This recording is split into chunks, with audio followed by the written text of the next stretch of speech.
Hello दोस्तों, स्वागत है मेरे YouTube चैनल सीधी एजुकेशन हब में। मैं आशीष। हम लोग जीएस हिस्ट्री के अंतर्गत एक बहुत ही इंपॉर्टेंट टॉपिक वैदिक काल या वैदिक सभ्यता का अध्ययन कर रहे हैं, जिसके अंतर्गत 3 वीडियो मैंने पहले से ही अपलोड कर दिए हैं, जिसका लिंक इस वीडियो के डिस्क्रिप्शन बॉक्स में है। मैं चाहता हूं कि पहले उन वीडियो को भी आप ज़रूर देख लीजिए और उसके बाद जब आप इस वीडियो को देखेंगे तो वैदिक सभ्यता से संबंधित आपकी जो समझ है वो विकसित होगी। इस वीडियो के माध्यम से हम लोग वैदिक सभ्यता के अंतर्गत पूर्व वैदिक काल, देखिए मित्रों, अध्ययन की सुविधा के लिए वैदिक काल को 2 भागों में बांटा गया है। पूर्व वैदिक काल, जिसे ऋग्वैदिक काल भी कहते हैं, जिसका समय 1500 से 1000 ईसा पूर्व माना जाता है, और उत्तर वैदिक काल, जिसका समय 1000 ईसा पूर्व से 600 ईसा पूर्व माना जाता है। तो अध्ययन की सुविधा के लिए इतिहासकारों ने इसे 2 भागों में बांट दिया है। तो हम लोग आज पूर्व वैदिक कालीन जो राजनैतिक, धार्मिक, सामाजिक और आर्थिक जीवन है उनके बारे में अध्ययन करेंगे। तो आइए मित्रों, अब हम जानते हैं ऋग्वैदिक आर्यों का राजनीतिक जीवन। देखिए, ऋग्वैदिक आर्य जो थे वो अस्थायी जीवन व्यतीत करते थे। इनका जीवन अस्थायी होने के कारण कृषि कार्य बहुत ही कम होता था। पशुपालन ही इनका मुख्य व्यवसाय था। तो जब कृषि कार्य बहुत ही कम होता था, जिसके कारण जो राज्य को राजस्व प्राप्त होना चाहिए, जो नियमित कर प्राप्त होना चाहिए, ऐसी व्यवस्था नहीं थी, जिसके कारण जो ऋग्वैदिक राज्य हमें दिखाई देता है, जिसे जन के नाम से हम जानते हैं, तो यह राज्य निर्माण की प्रारंभिक अवस्था दिखाई पड़ती है। ऐसा प्रतीत होता है कि ऋग्वैदिक काल में ही राज्य निर्माण की प्रक्रिया प्रारंभ हुई। तो जो ऋग्वैदिक राजा था वह उत्तर वैदिक कालीन या 6ठी शताब्दी ईसा पूर्व के जो शक्तिशाली राज्य थे या मौर्यकालीन जो राजा थे, उनके समान बहुत शक्तिशाली ना तो राज्य था और ना ही राजा था। ऋग्वैदिक जो लोग थे वो छोटे छोटे कबीलों में बटे थे। इन कबीलों को जन कहा जाता था, और इस जन का जो मुखिया होता था, जो उनके युद्ध में नेतृत्व करता था, जो उनकी दूसरे कबीले के लोगों से रक्षा करता था, उसे ही राजन या जनस्य गोप्ता कहा गया। तो जो प्रारंभिक कुछ जानकारी हमको ऋग्वेद से मिलती है राज्य निर्माण की, उन्हीं के संबंध में आज हम लोग अध्ययन करेंगे ऋग्वैदिक कालीन राजनीतिक जीवन में। तो सबसे पहले जो राज्य का स्वरूप था, तो राज्य का स्वरूप राजतंत्रात्मक था। जिस शासन व्यवस्था में शासन का मुखिया राजा होता है उसे राजतंत्रात्मक शासन व्यवस्था कहते हैं। तो राजतंत्रात्मक शासन व्यवस्था थी, ये बात याद रखिएगा। राज्य निर्माण की यह प्रारंभिक अवस्था थी ऋग्वैदिक काल, जिसका समय 1500 से 1000 ईसा पूर्व के मध्य था। उसके बाद आर्य कई कबीलों में विभक्त थे, जिन्हें जन कहा जाता था। आर्य, ऋग्वैदिक आर्य जो थे वो कई कबीलों में विभक्त थे, जिन्हें जन कहा जाता था, और जन का जो मुखिया होता था उसे ही राजन, जन का जो मुखिया होता था उसी को ही राजन या जनस्य गोप्ता। जनस्य गोप्ता का मतलब होता है जन, जनस्य मतलब होता है जन का, गोप्ता मतलब रक्षक। तो जन का रक्षक, जन का रक्षक, अर्थात ये ऋग्वैदिक आर्य अपने कबीले के उस व्यक्ति को राजा के रूप में चुन लेते थे जो शक्तिशाली होता था, जो उनकी युद्ध में अपने कबीले का नेतृत्व करता था, ठीक है, और दूसरे कबीलों के लोगों से उसकी, सभी ऋग्वैदिक लोगों की क्या करता था, रक्षा करता था। तो जो ऋग्वैदिक राजा था वह बहुत शक्तिशाली नहीं था, ना ही निरंकुश था, और ना ही उसके पास इतनी स्वेच्छाचारिता थी कि वह अपने मन से सभी प्रकार के निर्णय ले सके। जैसे हम उत्तर वैदिक काल में जब आएंगे तो राजा निरंकुश होना प्रारंभ हो जाएगा, वह लगभग सभी नियम अपने स्वविवेक से लेने लगेगा। लेकिन पूर्व वैदिक काल में ऐसी स्थिति नहीं थी। राजा जितने भी निर्णय लेता था वो कुछ प्रमुख राजनीतिक संस्थाओं जैसे सभा, समिति, विदत एवं गण की सलाह पर लेता था। राजा को भूमि को क्रय और विक्रय करने का अधिकार नहीं था, दान करने का अधिकार नहीं था। इसका सबसे प्रमुख कारण था स्थायी जीवन ऋग्वैदिक कार्यों का था नहीं, तो कृषि कार्य में ये लगे हुए नहीं थे, जिसके कारण भूमि का उतना महत्व अभी ऋग्वैदिक लोगों के लिए नहीं था। राजा, ऋग्वैदिक राजा को नियमित रूप से कर नहीं प्राप्त होता था, जिसके कारण एक नियमित सेना रखना संभव नहीं था। तो ऋग्वैदिक काल में जो जन का मुखिया, जो राजन था, उसके पास एक नियमित सेना का अभाव था। जब युद्ध होना प्रारंभ होता था तो कबीले के ही जो नवयुवक हुआ करते थे उन्हें सेना में शामिल करके और युद्ध लड़ा जाता था। तो राज्य का स्वरूप ऋग्वैदिक काल में राजतंत्रात्मक था। यह राज्य निर्माण की प्रारंभिक अवस्था मानी जाती है। जो ऋग्वैदिक कार्य थे कई कबीलों में विभक्त थे जिन्हें जन कहा जाता था, और राजा का जो पद था वो युद्ध की परिस्थितियों का परिणाम था। राजा का जो पद था, राजपद था, वह युद्ध की परिस्थितियों का परिणाम था। जो व्यक्ति ऋग्वैदिक कार्यों की रक्षा करता था, युद्ध में उनका नेतृत्व करता था, शक्तिशाली होता था, उसे ही ये चार संस्थाएं, सभा, समिति, विदत एवं गण, उस व्यक्ति को चुन लेती थी, निर्वाचित कर लेती थी। तो ऋग्वैदिक काल में जहां राजा का चयन होता था उसके योग्यता के आधार पर, वहीं उत्तर वैदिक काल में राजा का जो पद है वो वंशानुगत हो जाता है। अर्थात राजा का जो बड़ा पुत्र होता था उसी को पहले युवराज, उसके बाद राजपद मिल जाता था। तो कुल मिला के युद्ध की परिस्थितियों का परिणाम था राजा का पद ऋग्वैदिक काल में। उसके बाद ऋग्वैदिक राजा को राजन कहा गया और जनस्य गोप्ता कहा गया, जन का रक्षक कहा गया। इस काल में जो राजनीतिक इकाई थी, अर्थात राज्य जो है, जिस राज्य की कल्पना की गई है ऋग्वैदिक काल में, उसे जन कहा गया। जन कई विष में बटा था, विष कई ग्राम में बटा था, और ग्राम में कई कुल या परिवार थे। तो सबसे छोटी राजनीतिक इकाई जहां कुल या परिवार था, और सबसे बड़ी इकाई जो थी वो जन थी। तो चार प्रकार की राजनीतिक इकाई का उल्लेख मिलता है: जन, विष, ग्राम और कुल।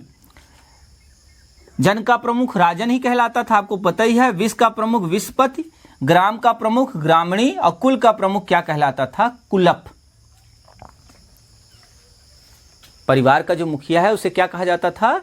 कुलप। ध्यान रखिएगा, कुल से तात्पर्य परिवार है। तो सबसे छोटी इकाई थी ये कुल। उसके बाद राजा के कुछ पदाधिकारियों का उल्लेख मिलता है ऋग्वेद में, जिसमें सबसे प्रमुख जो उसके पदाधिकारी थे उसमें पुरोहित का नाम आता है। अब यहाँ पर आपको यही कॉन्सेप्ट को समझना है कि जहाँ पूर्व वैदिक काल में पुरोहित राजा का प्रमुख पदाधिकारी होता था, वहीं उत्तर वैदिक काल में पुरोहित नहीं, सेनानी राजा का प्रमुख पदाधिकारी होता था। तो पूर्व वैदिक काल में राजा का प्रमुख पदाधिकारी पुरोहित होता था, जो उसका साथी, मित्र, युद्ध और धार्मिक सलाह देता था, युद्ध संबंधी सलाह देता था, धर्म संबंधी सलाह देता था। ठीक है, युद्ध में राजा के साथ भी जाता था पुरोहित। तो पुरोहित का पद बहुत ही महत्वपूर्ण था। तो राजा का प्रमुख पदाधिकारी कौन था? पुरोहित था। उसके बाद सेनानी, सेना का प्रमुख। उसके बाद ग्रामणी, ग्रामणी भी एक महत्वपूर्ण पद था ऋग्वैदिक काल में, जहां ग्राम के जितने भी विवाद होते थे उनका निपटारा ग्रामणी करता था। साथ ही सामान्य जनमानस की बातों को राजा तक पहुंचाने का जो माध्यम था वो ग्रामणी था। सूत, रथ को चलाने वाला सूत कहलाता था। पूरब, पूरब से तात्पर्य है किलों की रक्षा करने वाला। ठीक है, उसके बाद स्पस, स्पस का मतलब हुआ गुप्तचर। जैसे आज वर्तमान में डिटेक्टिव होते हैं गुप्तचर, तो गुप्तचर की भी व्यवस्था ऋग्वैदिक काल में थी। स्पस उनको कहा जाता था। नियमित सेना का अभाव था। नियमित सेना का अभाव होने का सबसे प्रमुख कारण क्या था? राज्य को कर नहीं प्राप्त होता था। एक स्वेच्छा कर की बात ऋग्वेद में मिलती है, बलि जिसको कहा गया, अर्थात स्वेच्छा से लोग अपने राजा को उपहार दिया करते थे, जिसे क्या कहा गया है? बलि। लेकिन नियमित कर व्यवस्था लागू नहीं थी। अब नियमित कर व्यवस्था राजस्व सरकार को मिलती नहीं थी, राजा को मिलती नहीं थी, जिसके कारण वह एक नियमित सेना नहीं रख पाता था। जब युद्ध की स्थिति होती थी उस समय जो नवयुवक हुआ करते थे कबीले के, उन्हीं को सैनिक के रूप में शामिल कर लिया जाता था और युद्ध समाप्ति के बाद उन्हें फिर से उस पद से हटा दिया जाता था। तो नियमित सेना का आपको अभाव मिलेगा। इस काल की जो प्रमुख राजनीतिक संस्थाएं थीं उनमें सभा, समिति, विदथ एवं गण का उल्लेख मिलता है। चलिए इनके बारे में भी कुछ जान लेते हैं। सभा, ऋग्वेद में सभा का 8 बार उल्लेख मिलता है। सभा में कुलीन, उस समय के जो धनी वर्ग था, और अनुभवी लोगों को शामिल किया जाता था। कुलीन एवं अनुभवी लोगों को सभा में शामिल किया जाता था या सभा के सदस्य होते थे। समिति जो थी यह केंद्रीय संस्था थी। इसमें राजा के साथ सभी कबीले के जनसाधारण लोग इसमें शामिल होते थे। विदथ, यह ऋग्वेदिक कार्यों की सबसे प्राचीन संस्था थी। इसका ऋग्वेद में 122 बार उल्लेख हुआ है। यह प्रश्न भी पूछा जा चुका है कि ऋग्वेदिक कार्यों की सबसे प्राचीन संस्था का क्या नाम था? तो विदथ नाम था। उसके बाद समिति का ध्यान रखिएगा, 9 बार उल्लेख आया है, 9 बार। और अन्य जो राजनीतिक संस्था थी वो गण थी। अब यहाँ एक और बात याद रखिएगा कि जो सभा है उसकी तुलना वर्तमान में राज्यसभा से की गई है, या राज्यसभा के समान ऋग्वैदिक सभा थी। उसके बाद समिति वर्तमान में लोकसभा के समान कार्य किया करती थी। ठीक है, तो विदथ के बारे में ये याद रखिएगा कि विदथ का उल्लेख ऋग्वेद में मिलता है, या ऋग्वैदिक काल में यह एक प्रमुख राजनीतिक संस्था थी, लेकिन उत्तर वैदिक काल में यह विलुप्त प्राय हो जाती है, यह दिखाई नहीं देती है। ठीक है मित्रों, संपूर्ण ऋग्वेद में केवल एकमात्र युद्ध का वर्णन मिलता है जिसे दशराग युद्ध कहा गया। इस युद्ध का उल्लेख जो है ऋग्वेद के 3 एवं 7वें मंडल में मिलता है। तो यह युद्ध परुष्णी नदी के किनारे लड़ा गया, जो वर्तमान की रावी नदी है। इस युद्ध के होने का क्या कारण था? तो हुआ क्या कि एक बहुत ही शक्तिशाली जन था जिसका नाम था भरत। तो भरत जन के राजा सुदास ने अपने क्रोधी स्वभाव के पुरोहित विश्वामित्र को उन्हें पुरोहित पद से हटा दिया और उदार प्रकृति के पुरोहित ऋषि वशिष्ठ को पुरोहित बना दिया, जिसके कारण जो विश्वामित्र थे वो अपने आप को अपमानित समझकर और राजा सुदास के खिलाफ उस समय के 10 राजाओं को एकत्रित किया, उनका एक संघ बनाया, जिसमें पुरु, आनु, यदु, तुर्वस, अनिल, शिव, द्रुह, पक्त, भलानस एवं विषाणिन, ये 10 जन थे, 10 राजाओं के उस जमाने के राज्य थे। तो इन 10 राज्यों के राजाओं का एक संघ बना। विश्वामित्र उसके पुरोहित थे इनके, और उसके बाद यह जो संघ बना 10 राजाओं का, इन 10 राजाओं के संघ ने भरत जन के राजा सुदास के खिलाफ युद्ध लड़ा और इस युद्ध में राजा सुदास की विजय हुई। राजा सुदास की विजय हुई और ये जो 10 राजाओं का संघ था वह हार गया। जो इनके नाम आप याद रखिएगा मित्रों, पूछ दिए जाते हैं। तो पूर्व जो जन था, इसके जो राजा थे जिनका नाम था संवरण। तो संवरण ने 10 राजाओं का जो संघ था उनकी तरफ से युद्ध का नेतृत्व किया था, और भरत जन के जो राजा थे वो कौन थे? सुदास। तो इन्हीं दोनों के मध्य ये युद्ध लड़ा गया और इस युद्ध में राजा सुदास की अर्थात भरत जन की विजय हुई और इसी भरत जन के नाम पर ही बाद में भारत का नाम रखा गया। तो भारत जन के राजा सुदास और 10 अन्य राजाओं के संघ के मध्य यह दसराग युद्ध लड़ा गया है। ये बहुत महत्वपूर्ण प्रश्न है और कई बार परीक्षाओं में पूछा गया है, तो इस तथ्य को आप याद रखिएगा।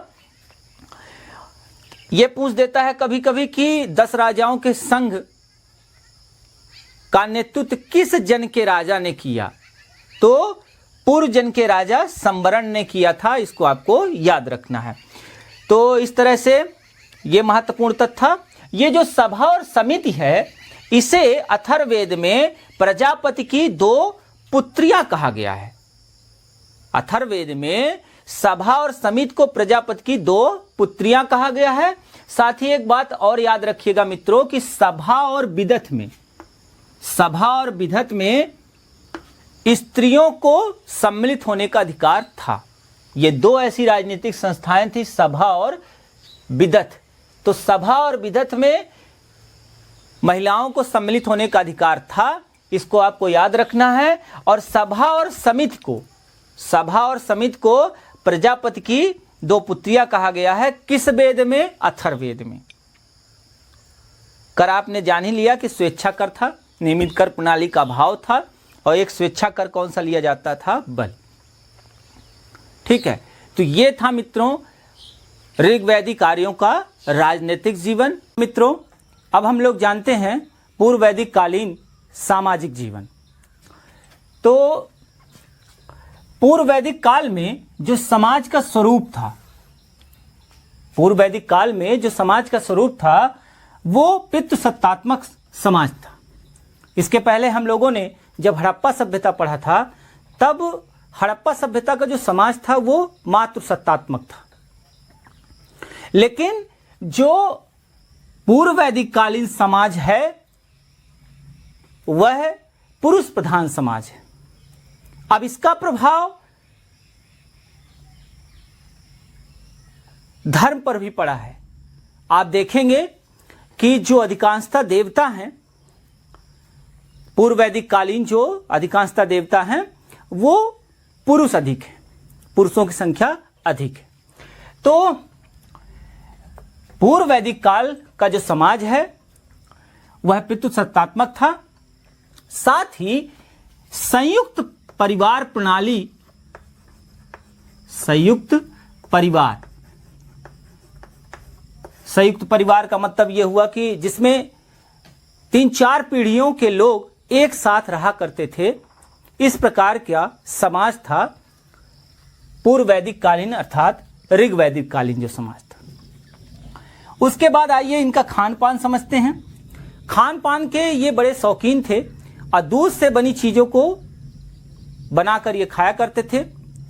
इनकी सबसे प्रिय चीज जो थी वो थी क्षीर पकौदन। ये 2-3 बार परीक्षा में पूछा जा चुका है, तो इसको याद रखिएगा। क्षीर पकौदन नाम का ये दूध में जौ मिलाकर और फिर खाया करते थे, तो क्षीर पकौदन, ठीक है, इसको आप याद रखिएगा। दूध से बनी हुई चीजों को ये अधिकांशतः प्रयोग करते थे। ये शाकाहारी और मांसाहारी दोनों प्रकार का भोजन खाते थे। इनकी जो मुख्य खाद्य फसल थी वो जौ और गेहूं थी, ठीक है। उसके बाद एक बात और ध्यान रखिएगा मित्रों, ये कई बार पूछा गया है कि इन्हें रोटी तवा कौन कौन सी चीजों का, तो आप देख लीजिए इसमें इनको रोटी तवा, ठीक है, नमक, इन्हें रोटी तवा नमक, मछली, तो इन्हें रोटी तवा नमक और मछली का ज्ञान नहीं था। तो पूछा जाता है कि निम्नलिखित में से किन चीजों का ज्ञान पूर्व वैदिक कालीन लोगों को नहीं था। तो खाद्य के रूप में ये मुख्य रूप से गेहूं और जौ का प्रयोग करते थे, खाद्य इनकी प्रमुख फसलें थी। लेकिन ध्यान रखिएगा इन्हें रोटी तवा नमक और मछली का ज्ञान नहीं था, इसको आप याद रखिएगा।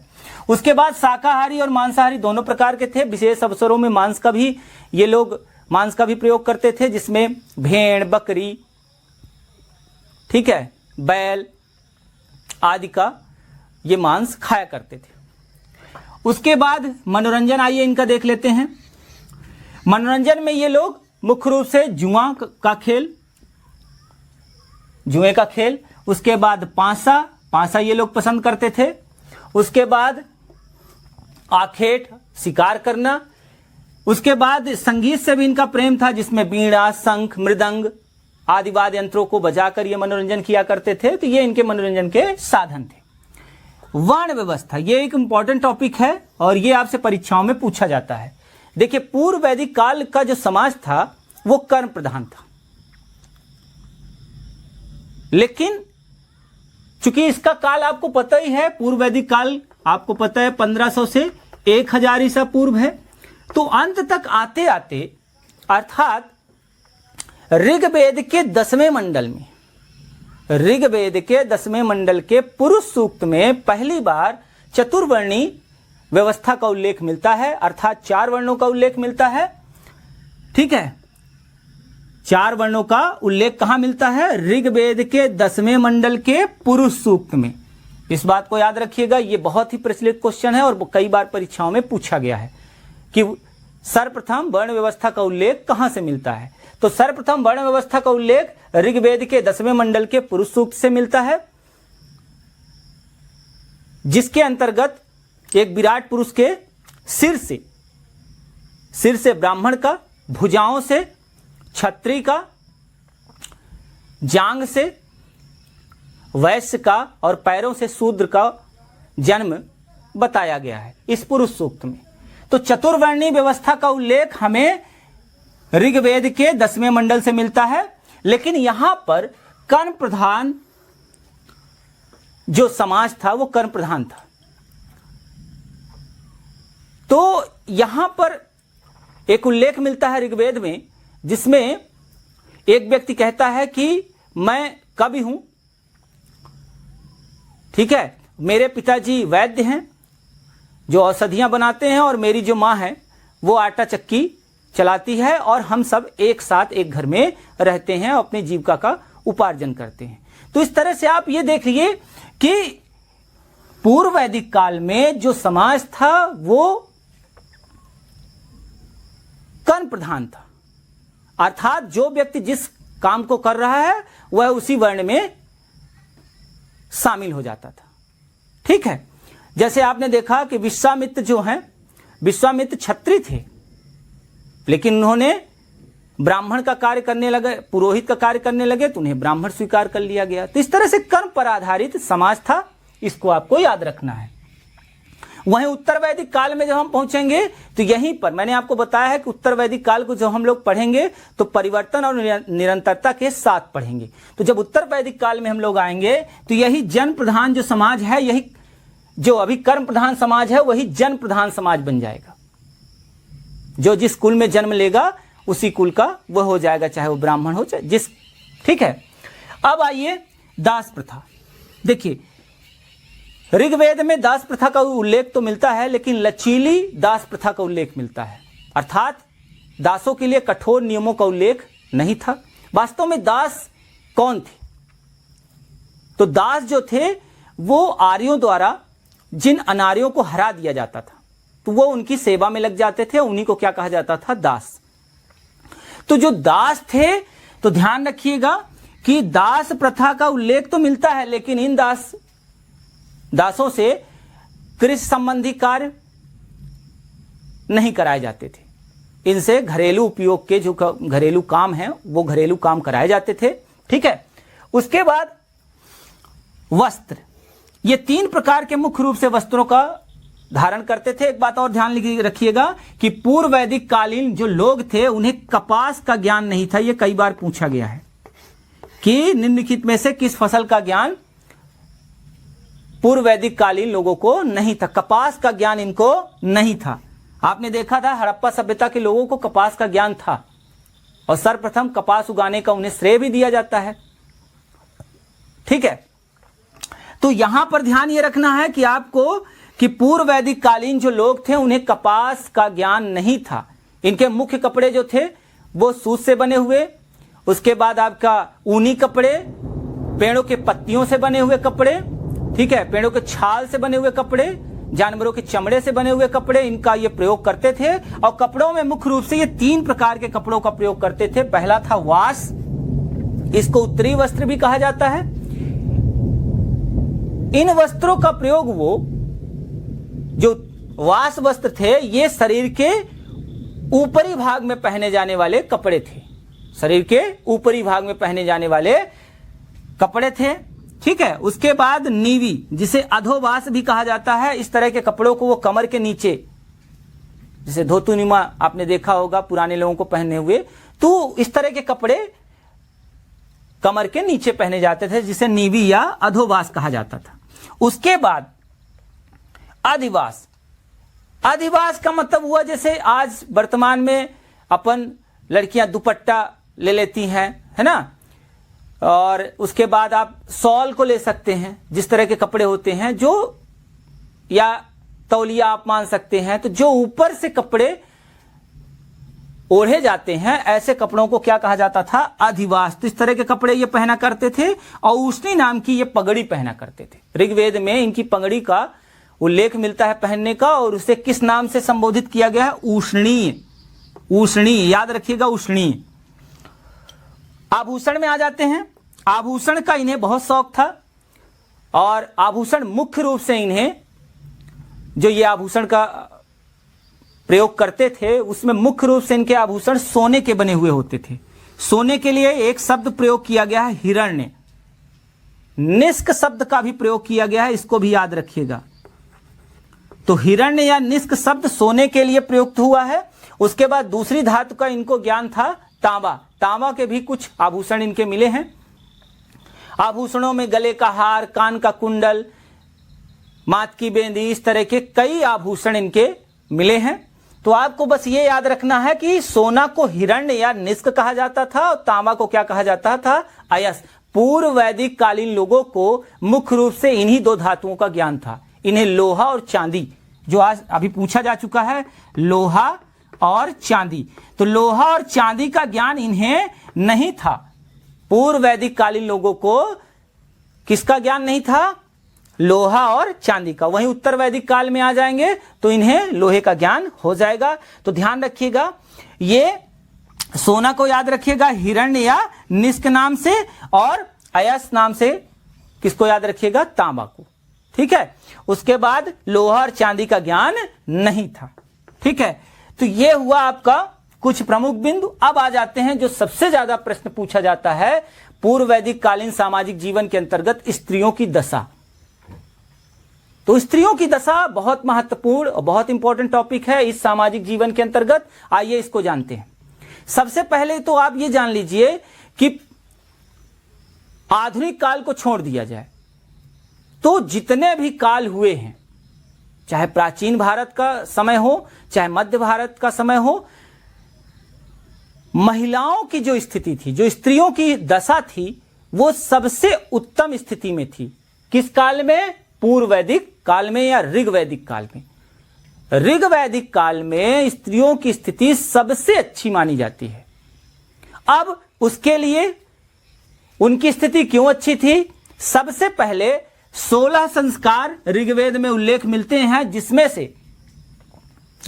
से उपनयन संस्कार सबसे सर्वश्रेष्ठ माना जाता है। तो उपनयन संस्कार का अधिकार था किसको? स्त्रियों को। पुरुषों के समान स्त्रियों का भी उपनयन संस्कार होता था। उन्हें ऋषियों के आश्रम में शिक्षा प्राप्त करने का अधिकार था। विधवा पुनर्विवाह का अधिकार था उन्हें, ठीक है। उसके बाद नियोग प्रथा का अधिकार था। यह नियोग प्रथा क्या होती है, यह भी कई बार पूछी गई है। नियोग प्रथा से तात्पर्य है कि जब किसी महिला के पति का देहांत हो जाता था तो वह पुत्र प्राप्ति के लिए किसी दूसरे पुरुष के साथ, ठीक है, पुत्र प्राप्त कर सकती थी, जिसमें उसका देवर या कोई अन्य व्यक्ति। तो इस तरह क्या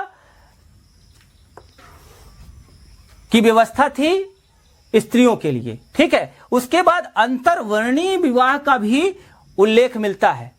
अंतर जाति नहीं, क्योंकि उस समय तो जाति शब्द आया ही नहीं था। तो अंतरवर्णीय विवाह का भी उल्लेख मिलता है किसमें? ऋग्वेद में। तो ऋग्वैदिक काल में अंतरवर्णीय विवाह का भी उल्लेख मिलता है। उसके बाद उपनयन संस्कार का अधिकार था, शिक्षा का अधिकार था, विधवा पुनर्विवाह का अधिकार था, नियोग प्रथा का अधिकार था। पर्दा प्रथा नहीं थी, बाल विवाह नहीं था। विवाह की जो आयु थी ऋग्वैदिक काल में वो 16 से 17 वर्ष थी।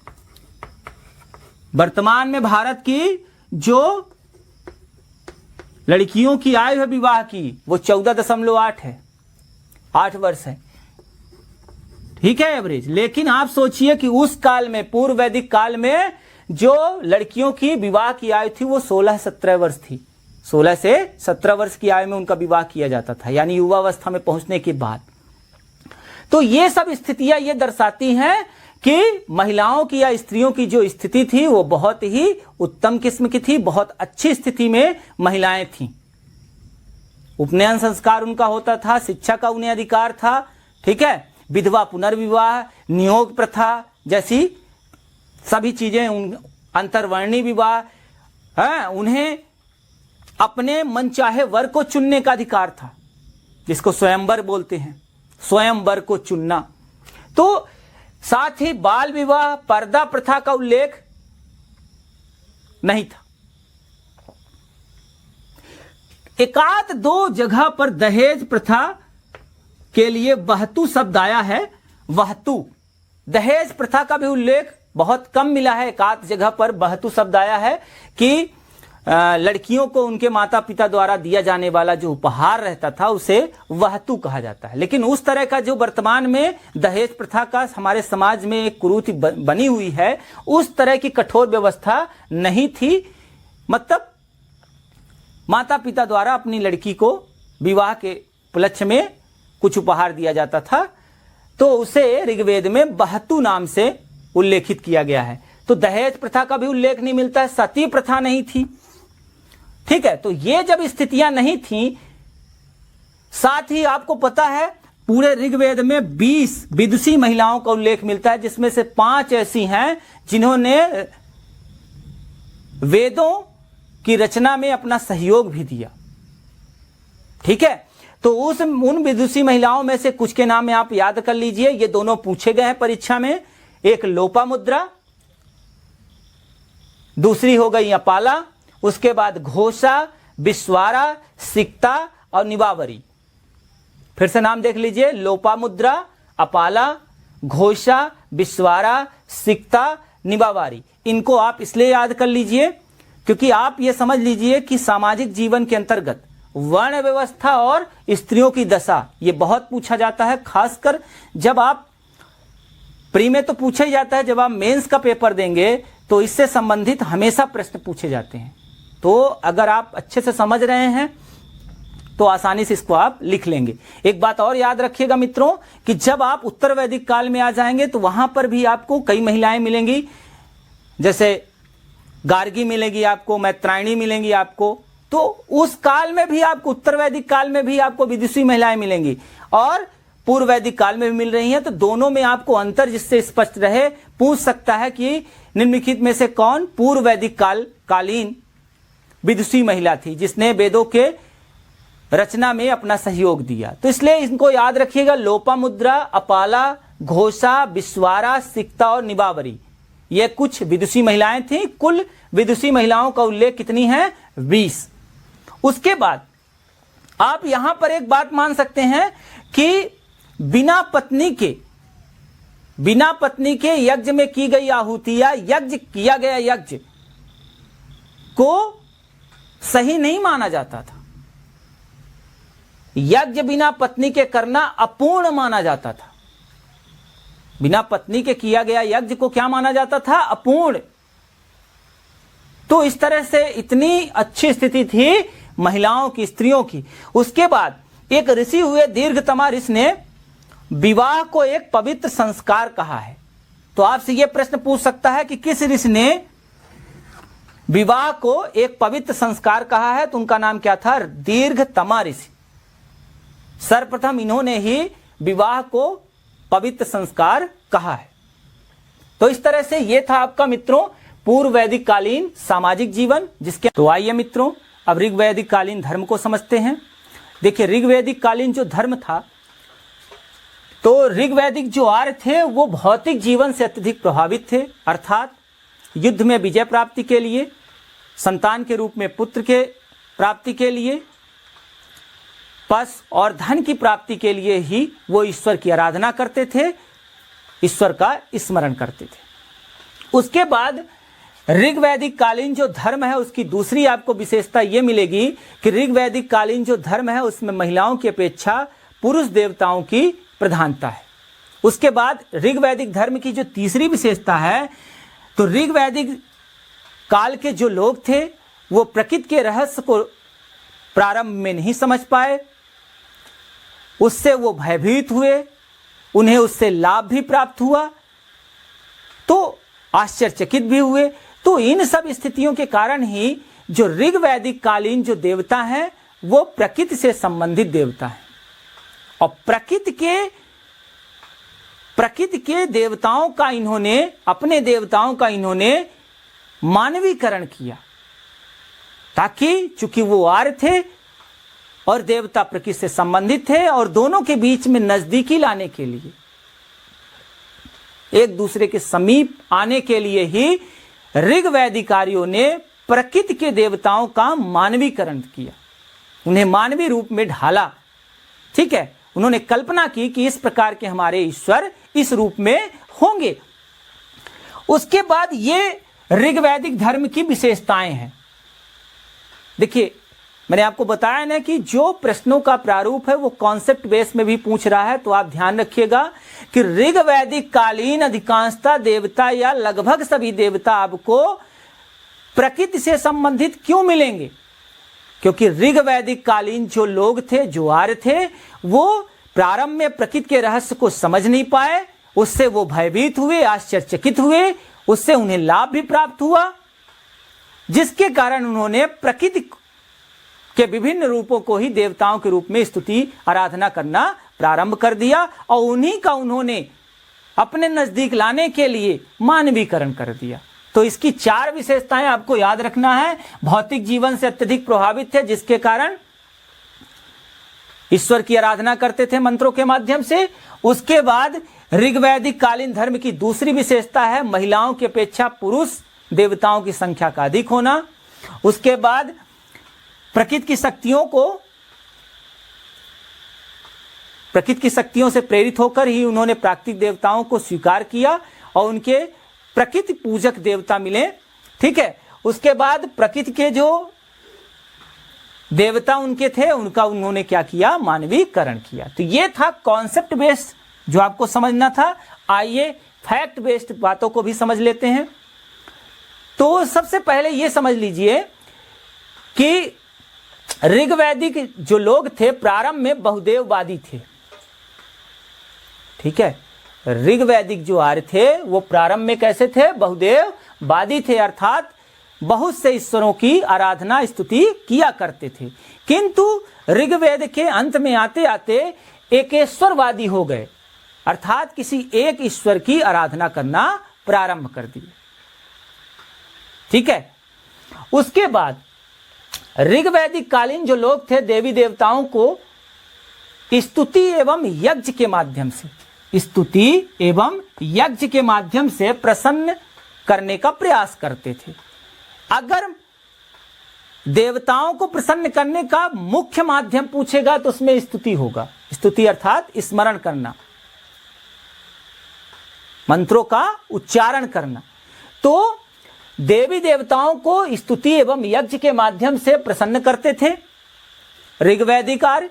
उसके बाद ऋग्वेद में 33 देवी देवताओं का उल्लेख मिलता है। तो ये भी कॉन्सेप्ट पूछा गया है, ये भी फैक्ट पूछा गया है कि ऋग्वेद में कितने देवी देवताओं का उल्लेख मिलता है। तो ऋग्वेद में 33 देवी देवताओं का उल्लेख मिलता है और इन्हीं 33 देवी देवताओं को एक ऋषि हुए जिनका नाम क्या था, यास्क ऋषि। इनका नाम याद रखिएगा। यास्क ऋषि ने अपने ग्रंथ निरुक्त में इन 33 देवी देवताओं को 3 वर्गों में विभाजित किया। ठीक है, यास्क ऋषि ने अपने ग्रंथ निरुक्त में इन 33 देवी देवताओं को, जिनका उल्लेख ऋग्वेद में मिलता है, उनको 3 वर्गों में विभाजित किया, जिसमें पहला वर्ग था आकाशवाणी, दूसरा था अंतरिक्षवासी और तीसरा था क्या, पृथ्वीवासी। आकाशवाणी जो देवता थे उसमें सबसे प्रमुख देवता थे धौत। और धौत को इसलिए भी याद रखिएगा कि धौत जो देवता थे ये ऋग्वैदिक आर्यों के प्रथम देवता हैं। तो धौत क्या थे, ऋग्वैदिक आर्यों के प्रथम देवता। उसके बाद दूसरे जो ऋग्वैदिक कालीन देवता हैं आकाशवाणी के अंतर्गत जिनका उल्लेख मिलता है वो है वरुण। वरुण बहुत महत्वपूर्ण देवता हैं। इनसे प्रश्न कई बार पूछा गया है। इन्हें ऋतस्य गोपा कहा गया है। ऋतस्य गोपा का अर्थ हुआ नैतिक नियमों को नियंत्रित करने वाले देवता। एक ईरानी देवता हुए अहुर मजदा। अहुर मजदा से इनकी तुलना की गई है वरुण से। तो वरुण देवता की तुलना ईरानी देवता अहुर मजदा से की गई है। इस कॉन्सेप्ट को आपको याद रखना है। उसके बाद वरुण जो थे इन्हें ऋतस्य गोपा कहा गया है क्योंकि ये नैतिक आचरण के नियमों को नियंत्रित करते थे। उसके बाद सूर्य, ठीक है, उसके बाद सविता। इनको जरूर याद रखिएगा। सविता जो थे ये आकाशवाणी देवताओं के बारे में हम लोग जान रहे हैं। सविता जो थी, सविता जो देवता थे, इन्हीं के लिए विश्वामित्र ने तीसरे मंडल में गायत्री मंत्र की रचना की थी। गायत्री मंत्र की रचना ऋषि विश्वामित्र ने किस देवता के लिए की? तो वो थे कौन देवता? सविता देवता। उसके बाद पूषण, इन्हें पशुओं मवेशियों का देवता कहा गया। उत्तर वैदिक काल में ये जो पूषण देवता हैं इन्हें शूद्रों का देवता कहा जाने लगा। उसके बाद आश्वनो देवता। तो आश्वनो देवता जो थे इन्हें देवताओं का चिकित्सक कहा जाता है। मैंने पिछले वीडियो में यह बताया था कि आश्वनो ऋषि ने च्यवन ऋषि को यौवन दान दिया था। उसके बाद मित्र और विष्णु। तो मित्र और विष्णु का बहुत ज्यादा ऋग्वैदिक काल में महत्व नहीं दिया गया। इन दोनों देवताओं को, मित्र को ईरान में बहुत महत्व दिया गया। ठीक है, तो इस तरह से आपको याद रखना है।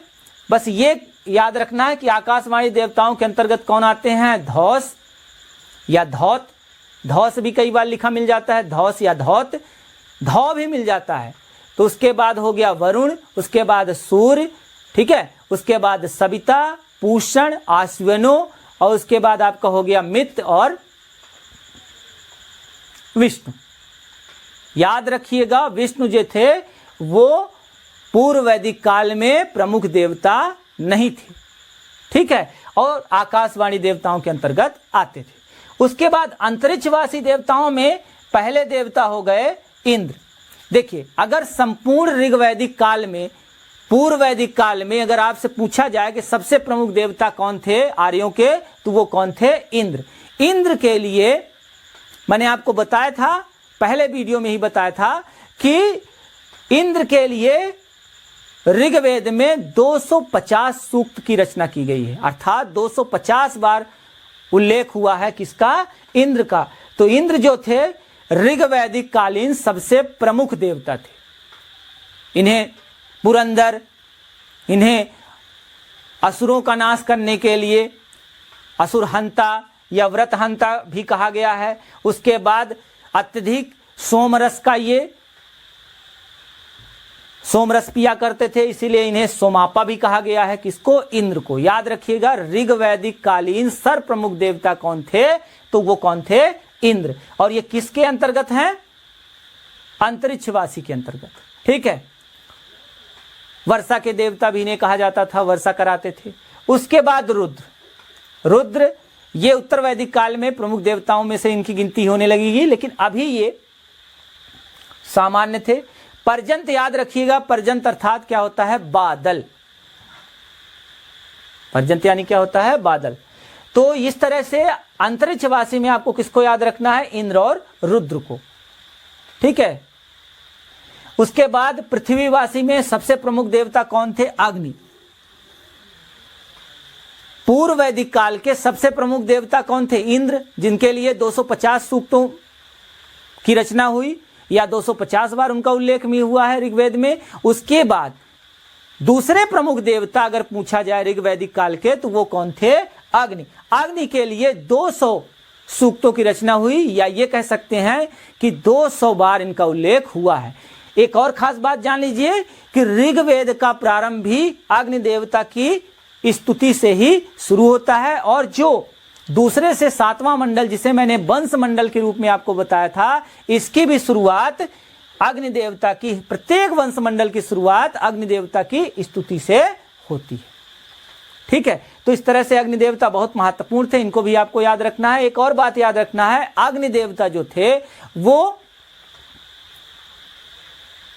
अंतरिक्ष या आकाशवाणी और मानव के बीच में मध्यस्थता करवाने, देवताओं और मानव के बीच में मध्यस्थता कराने वाले ईश्वर कौन थे? अग्नि देवता। आर्य यज्ञों में आहुति डालते थे। ठीक है। और वो आहुति वो मानते थे वो कहां पहुंच रही है? अग्नि के माध्यम से देवताओं के पास पहुंच रही है। तो देवताओं और मानव के बीच में ये मध्यस्थता कराने वाले ईश्वर माने जाते थे। कौन? अग्नि। तो सबसे प्रमुख ऋग्वैदिक कालीन देवता कौन थे? इंद्र। उसके बाद दूसरे स्थान पर कौन आते हैं? अग्नि। उसके बाद सोम। मैंने आपको बताया था कि ऋग्वेद का जो 9वां मंडल है वो सोम देवता को समर्पित है। और ये जो सोम, ये एक पेय था जो औषधि गुणों से प्रेरित था, और ये मूजवंत पर्वत में मिलता था। मूजवंत, आप ऋग्वेद में मूजवंत पर्वत का उल्लेख हुआ है, तो उसको आप याद रखिएगा कि सोमरस कहाँ मिलता था? मूजवंत पर्वत में। ठीक है। और ये एक औषधि पेय था। उसके बाद बृहस्पति और सरस्वती। अब आइए, अब आपको इनके नाम जो हैं वो इस तरह से याद करने हैं कि जिससे आपको इसीलिए मैंने कुछ और देवताओं का नाम इसमें नहीं लिखा है। ठीक है। इंद्र सर्वप्रमुख देवता थे, इन्हें पुरंदर कहा गया, अर्थात किलों को तोड़ने वाले। व्रतहंता भी कहा गया क्योंकि असुरों का, ठीक है, वध किया करते थे। सोमापा, अत्यधिक सोमरस का सेवन किया करते थे। उसके बाद अग्नि दूसरे प्रमुख देवता थे, अब मध्यस्थ देवता थे। वंश मंडल की शुरुआत अग्नि देवता की स्तुति से होती है।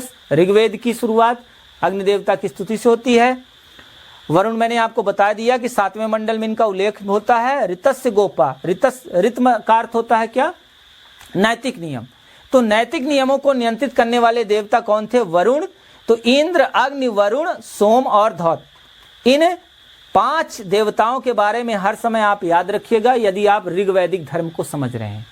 तो आइए मित्रों, ऋग्वैदिक आर्यों का आर्थिक जीवन समझते हैं। देखिए, ऋग्वैदिक आर्यों का जीवन अस्थायी था। पशुपालन ही इनका मुख्य व्यवसाय था।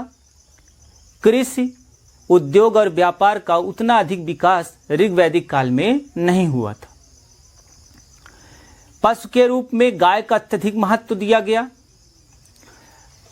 गाय को इतना अधिक महत्व दिया गया कि गाय युद्ध का कारण थी।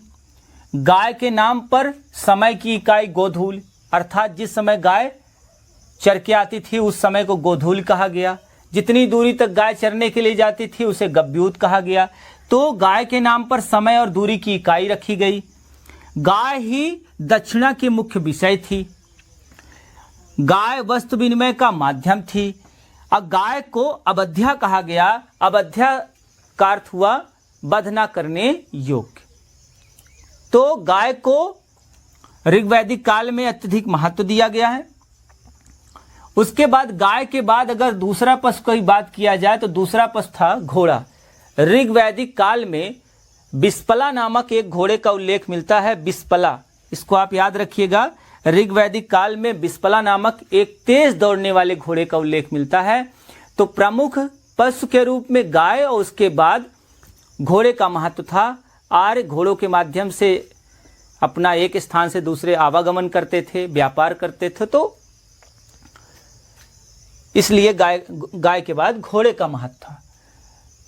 कृषि का कुछ उल्लेख ऋग्वेद में मिलता है, जिसमें हल द्वारा कृषि की जाती थी। हल के लिए एक शब्द आया है लांगल या वृक्ष।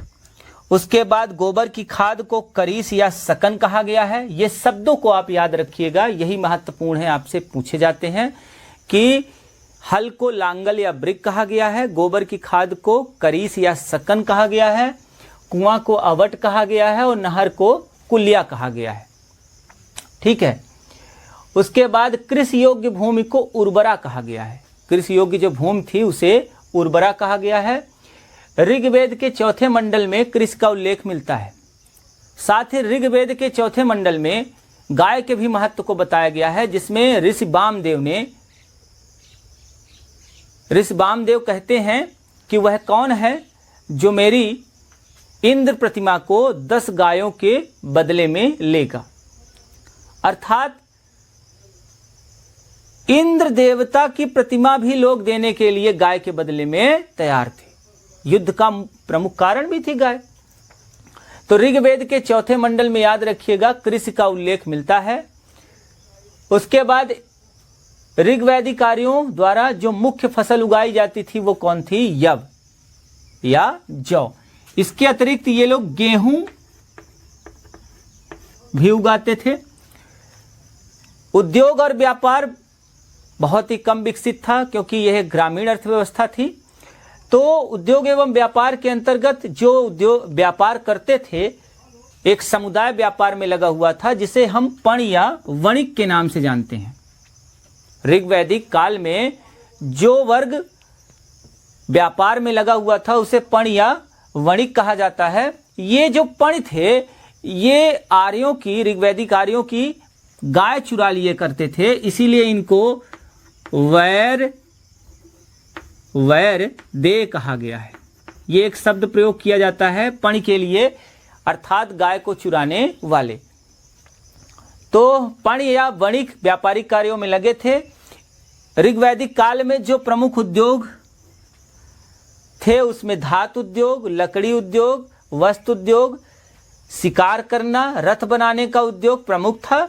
धातु उद्योग को करने वाले व्यक्ति को करमार कहा गया। लकड़ी उद्योग को काम करने वाले व्यक्ति को बढ़ई को तक्षण कहा गया। वस्त्र बनाने वाले को वसोबाय कहा गया। शिकार करने वाले को चिड़ीमार कहा गया। रथ को बनाने वाले को रथकार कहा गया।